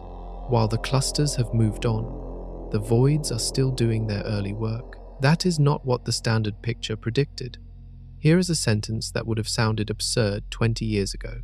Voids are now one of the most powerful measurement tools in cosmology. Not the galaxies inside them, not the walls around them, the voids themselves, the empty space. To understand how this is possible, you need to go back to the very early universe. In the first few 100,000 years after the Big Bang, the universe was a hot, dense plasma. Pressure waves moved through it. Sound waves, essentially, but moving through a medium of charged particles and light. These waves had a characteristic scale, a distance that the sound could travel before the plasma cooled and the waves froze in place. That scale is approximately 490 million light-years. Confirmed. It is called the Baryon Acoustic Oscillation Scale, and it left an imprint in the distribution of matter across the entire observable universe. Everywhere you look, at separations close to 490 million light-years, galaxies are slightly more likely to be found together. The signal is subtle. You need to map millions of galaxies to detect it. But it is there, stamped into the large-scale structure of the cosmos like a watermark. Cosmologists use this scale as a ruler. Because the scale is set by physics we understand well, we can calculate what it should be. Then we measure what it actually is in the galaxy maps. The ratio between the two tells us about the geometry of the universe, the expansion history, and the nature of dark energy. Confirmed. Now here is where voids come in. The Baryon Acoustic Oscillation Scale should be the same everywhere. It is a property of the early universe, set before structure formation began. If you measure it in dense environments, you should get the same answer as when you measure it in void environments. If you do not get the same answer, that is telling you something profound. The local universe and the average universe are not the same. The local universe is not a representative sample of what the full cosmos looks like. Theory. This is the test. Compare the acoustic scale in regions of different density. If it matches everywhere, the universe is statistically uniform at large scales. If it does not match, the cosmological principle, the assumption that the universe looks the same everywhere at large enough scales, is in trouble. To run this test well, you need enormous samples. The old surveys did not have enough galaxies to make the comparison precise. The statistics were too noisy. You could not cleanly separate the void measurement from the dense measurement and compare them with confidence. Then came the dark energy spectroscopic instrument, 18.7 million galaxy redshifts. Confirmed. A sample large enough to slice the universe by environment and still have enough galaxies in each slice to detect the acoustic scale with real precision. The test that could not be run cleanly before is now runnable. The results of this specific comparison are still being analyzed. The measurement of whether the acoustic scale differs between void regions and dense regions has not yielded a definitive answer yet. Unknown. But the fact that it can now be asked rigorously with actual data instead of theoretical projections changes the nature of the investigation. For the first time, astronomers have a sharp enough instrument to test whether the universe is truly uniform at large scales, or whether the emptiness has been hiding a deeper difference all along. The dark energy spectroscopic instrument does not just map where galaxies are right now, it maps where they were across deep time. Because light takes time to travel, looking out in distance is the same as looking back in time. A galaxy billions of light years away is being seen as it existed billions of years ago. By mapping millions of galaxies across a wide range of distances, the instrument can reconstruct not just the current structure of the universe, but its history. How fast it was expanding at different points in the past. How dark energy behaved as the universe aged. This is the core mission. And in 2025, the first major results arrived. The picture they painted was not what the standard model predicted. Dark energy, in the lambda CDM model, is represented by a cosmological constant, a fixed, unchanging energy density built into the fabric of space. It does not vary with time. It does not strengthen or weaken as the universe ages. It just sits there, always the same. That is what the constant means. Confirmed. That was the assumption built into the model in the late 1990s, when observations of distant supernovae first revealed that the universe's expansion was accelerating. The DESI data suggests dark energy was not constant. Theory. When researchers reconstructed dark energy's strength across different epochs, using the baryon acoustic oscillation scale as a ruler at different distances, they found a pattern. Dark energy appeared stronger in the past. It appears weaker now, decaying, not constant. The acceleration of cosmic expansion may itself be slowing down. Theory. The statistical significance sits between 2.6 and 3.9 sigma, depending on how the data is analyzed and which external datasets are combined. Confirmed. That is substantial evidence, but it falls short of the 5 sigma threshold that physicists use as the standard for a confirmed discovery. It is not proof, it is a strong signal that could still be noise, or it could be pointing at something real. If it is real, the implications are large. A cosmological constant is just that, a constant. If dark energy is not constant, then the constant has to go, and the constant is not a small piece of the model. It is embedded in every cosmological calculation that depends on the expansion history of the universe, the age of the universe, the distance to every galaxy, the interpretation of every supernova measurement, every structure formation calculation that depends on how long dark energy has been operating at what strength. If dark energy changes over time, all of these need to be revisited. Theory. Every number that assumed a constant gets a new uncertainty attached to it. The calibration work that took decades could need to be redone. There is also a more complicated possibility. A decaying dark energy could close some of the gap in the Hubble tension. The numbers from the early universe and the numbers from the local universe might disagree, partly because dark energy was stronger in the past and weaker now, and the calibration assumed it was constant throughout. If true, that would be some relief. But it could also open new inconsistencies that have not been noticed yet. Unknown. The history of this field is full of apparent solutions that generated harder problems than the ones they solved. The DESI result is not the end of something. It is the beginning of a harder question. When a model fails, you replace it. That is how science is supposed to work. The problem is what happens when you try to replace lambda CDM and nothing fits. Several alternatives have been developed. Each one addresses some of the failures of the standard model. Each one introduces its own complications. Quintessence is one of the oldest proposals. Theory. Instead of a cosmological constant built into the structure of space-time, quintessence treats dark energy as a dynamic field. A field with a value that changes over time, rolling slowly down a potential energy curve, weakening as the universe ages. This would naturally explain the DESI result. A decaying dark energy field is exactly what quintessence predicts, but quintessence has its own problems. It requires a field whose current energy density is extraordinarily small compared to what particle physics predicts it should be. Getting the numbers to work requires fine-tuning, and quintessence does not, on its own, resolve the Hubble tension or explain the large-scale structures. Interacting dark energy goes further. Theory. In this framework, dark energy and dark matter are not completely separate. They exchange energy.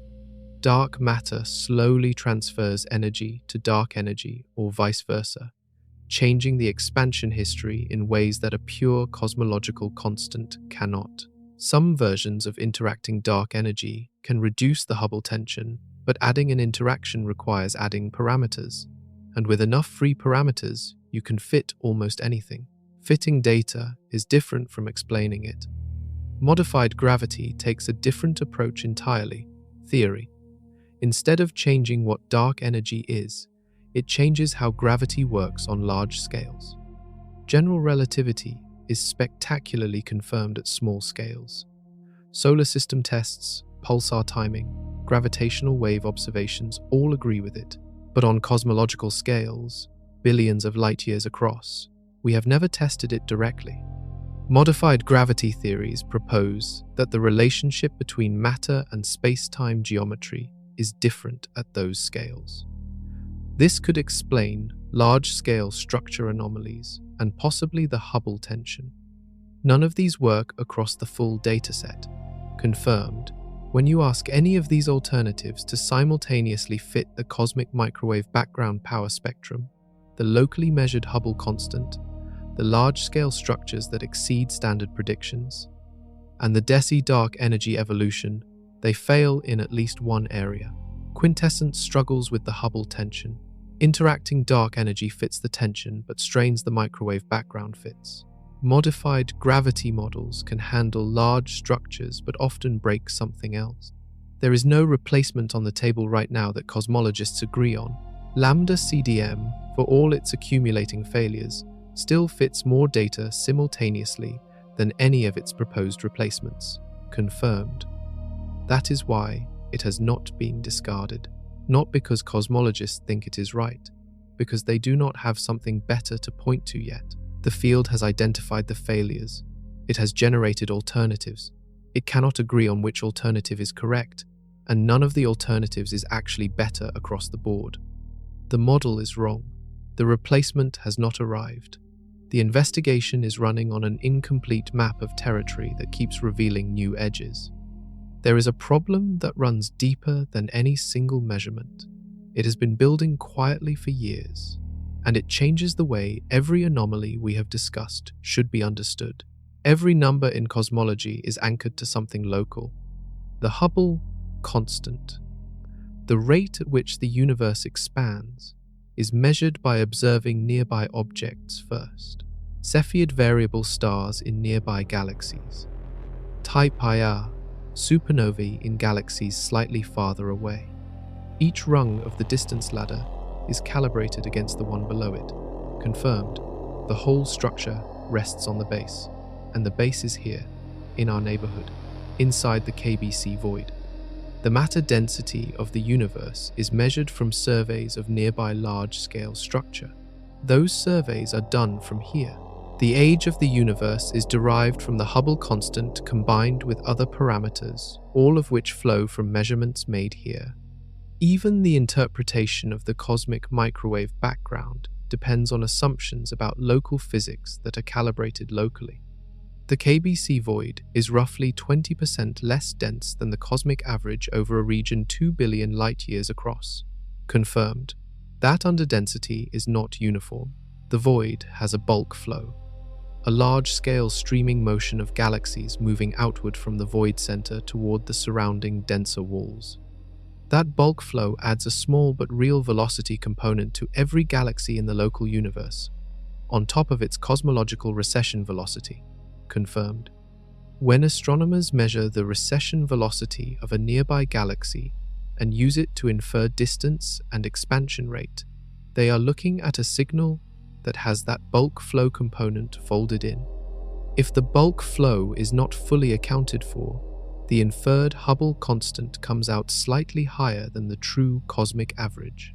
Theory. Not by a lot, but by enough to matter. How much? Some estimates suggest the KBC Void's bulk flow could account for a meaningful portion of the discrepancy between the local and early universe Hubble constant measurements. Theory. The full tension is around 5 to 8 kilometers per second per megaparsec, depending on the dataset. The void may not explain all of it. It might explain a significant share, unknown. But here is the deeper point. It is not just the Hubble constant.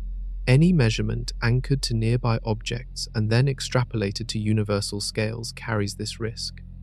If the local universe is systematically different from the average universe, and the KBC Void is direct evidence that it is, then the calibration chain at the base of all cosmology is sitting in an anomaly. This is not a small concern.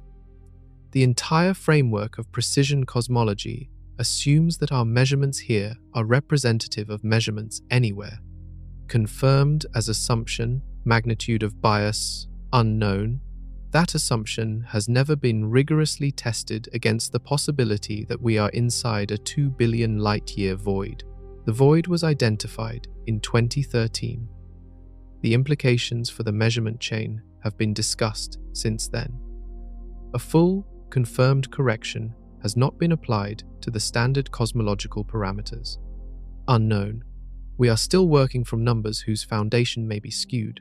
Everything built on top of a biased foundation inherits the bias. 1981. Robert Kirshner and his team find a gap, 330 million light-years of near-empty space in the direction of the Boötes constellation.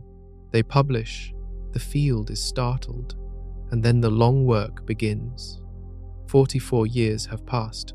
In that time, cosmology has transformed. Satellites have mapped the cosmic microwave background in extraordinary detail. Ground-based surveys have catalogued hundreds of millions of galaxies.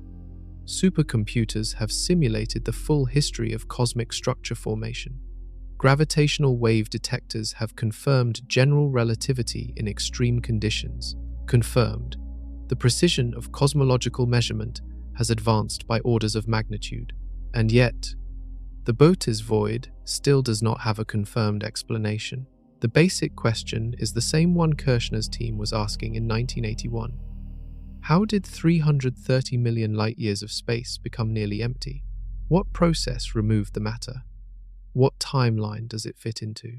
Standard simulations can generate a void of Boötes' size, but not at the frequency that would make it an expected feature of the universe. It sits at the edge of what is plausible. Confirmed, not impossible, just improbable. Two main mechanisms have been proposed. The first is a chain of merging voids. Smaller voids form early, and as they grow and expand, their walls approach each other and merge. This creates a larger, combined void.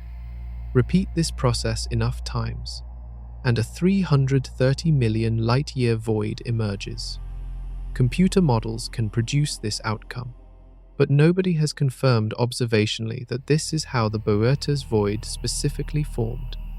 The signature of sequential merging, the geometry of the walls, the velocity fields around the void, has not been cleanly identified in the Boötes data. Unknown.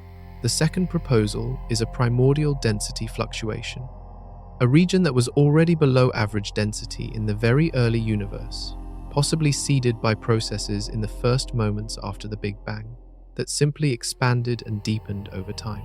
This is possible. The problem is that a fluctuation large enough to produce Boötes would itself be unusual.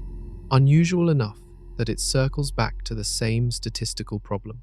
Theory. Inside the void, the filament of 60 galaxies remains unexplained in detail. Unknown. The models that could produce it are plausible. None has been confirmed as the actual mechanism. And there is one more puzzle that rarely gets mentioned in summary accounts. Some of the galaxies inside the Boötes Void show high excitation emission spectra. Confirmed. Their gas is being excited at higher energy levels than you would expect in a quiet void environment. The energy source for that excitation has not been identified. Unknown. This is what 44 years of investigation looks like. A case that keeps generating new questions faster than old ones get answered. The void is still there, exactly where Kirshner's team found it. Still 330 million light-years of near-empty space. Still internally structured in ways that standard theory does not fully account for. Still home to galaxies doing things nobody has explained. The longest-running open case in extragalactic astronomy. And it is still open. Look at the sequence of what has been found. 1981. Boötes Void. 330 million light-years. A gap that challenged the models of its time and forced astronomers to take large-scale emptiness seriously. 2013. KBC Void. 2 billion light-years. A structure so large that the Boötes Void fits inside it many times over. We are inside it. It appears in roughly 1 in 10,000 standard model simulations. Confirmed. 2015. Eridanus supervoid, 1.8 billion light-years. The best candidate explanation for the cold spot in the cosmic microwave background. A bruise of slightly lower temperature in the oldest light we can see, large enough that photons passing through it lose energy in measurable ways. Confirmed. 2021. The giant arc, 3.3 billion light-years. A curved structure of galaxies and clusters stretching across a third of the observable universe at a single redshift. Confirmed. Under the cosmological principle, it should not exist. 2024. The Big Ring, 1.3 billion light-years. A near-perfect ring of galaxies discovered in the same survey region as the giant arc, at nearly the same distance. Two structures in the same patch of sky, both exceeding the theoretical scale limit, both found within a few years of each other. And then, beyond all of these, the Hercules Corona Borealis Great Wall, estimated at 10 billion light-years from end to end. Theory, boundaries, still being mapped. Larger than any structure the standard model can generate at any point in cosmic history. Each new structure is larger than the one before it. Each one exceeds the theoretical limit by a greater margin. The theoretical limit itself was supposed to be the scale at which the universe becomes smooth, roughly 300 million light-years. Every structure on this list is larger than that. Most are larger by an order of magnitude or more. This is not a collection of separate surprises. Look at the pattern. Every time a more powerful survey covers a larger volume of space, it finds structures that the previous model said should not be there. The structures do not stop at the edge of each new survey. They keep going. Each boundary reached turns out to be not a boundary at all, but the edge of what the instruments could see at that moment. Unknown. The cosmological principle says the universe becomes uniform at large enough scales. It is not a derived result. It is an assumption. It was built into the foundation of the standard model because it simplifies the mathematics enormously and because early surveys seemed consistent with it. It was never confirmed at the scales we are now reaching.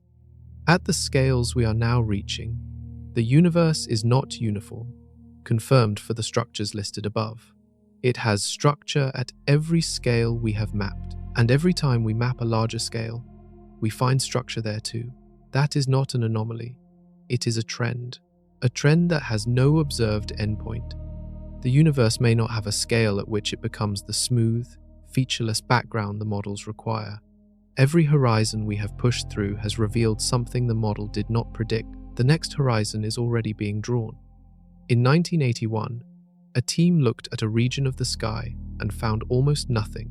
No galaxies, no clusters, no walls, just space. A void hundreds of millions of light-years across, where the model said there should be structure. They asked a simple question: why is this here? 44 years later, the investigation has not answered that question. It has made it bigger. The gap is no longer 330 million light-years. It is 2 billion, and we are inside it. Every star visible to the unaided eye, every galaxy we have catalogued, every telescope we have built and aimed at the sky, all of it lives inside a region that is 20% emptier than the cosmic average, and that appears in roughly 1 in 10,000 simulations of the universe. Confirmed theory. The expansion rate of the universe, measured locally and measured from the early universe, disagrees by a margin that 5 sigma of statistical confidence cannot bridge. The disagreement has not narrowed as instruments improved. It has held firm and grown sharper as a genuine conflict. Confirmed. The oldest light in the universe has a cold bruise, a region where the temperature is slightly lower than it should be, extending across an angular patch large enough to require an explanation. The leading candidate is a void 1.8 billion light-years across that the light passed through on its way to us. Confirmed as a structure, not confirmed as the full cause. Confirmed, unknown. The universe built structures that should not have had time to form. a ring 1.3 billion light-years across, an arc 3.3 billion light-years long, a wall 10 billion light-years from end to end, each one sitting outside the boundary that the standard model draws around what is physically possible given the age of the universe. Confirmed for some, theory for others. Dark energy may be changing. The energy driving the accelerating expansion of everything may have been stronger in the past and weaker now. This means the constant was never really a constant, failing not just in theory, but in observation. Theory, 2.6 to 3.9 sigma. The measurement chain that anchors all of cosmology, every Hubble constant, every age estimate, every distance measurement, runs through the local universe. The local universe is an anomaly. Every number downstream of that anchor carries an uncertainty that has not been fully propagated through to the final results. Theory. The model is accumulating failures, not one, not two. Failures at every scale, in every type of observation, from the oldest light to the newest galaxy surveys. The gap Kirshner's team found in 1981 was a hole in the data, a place where observations showed less than expected. The gap in 2025 is a hole in the model, a place where the framework itself does not describe what the observations are showing. The next generation of instruments is already being built and launched. The Vera Rubin Observatory will survey the full southern sky every few nights, cataloguing billions of objects. The Nancy Grace Roman Space Telescope will map deep space with resolution that current surveys cannot match. Euclid is already in operation, mapping the three-dimensional structure of the universe out to 10 billion light-years and beyond. Confirmed. Each one will see farther and sharper than anything before it. The measurements they return will land in a field that no longer agrees on its own foundations. The data will either begin to close the gaps, or it will reveal that the gaps run deeper than any current model can reach. The investigation continues. The case is open.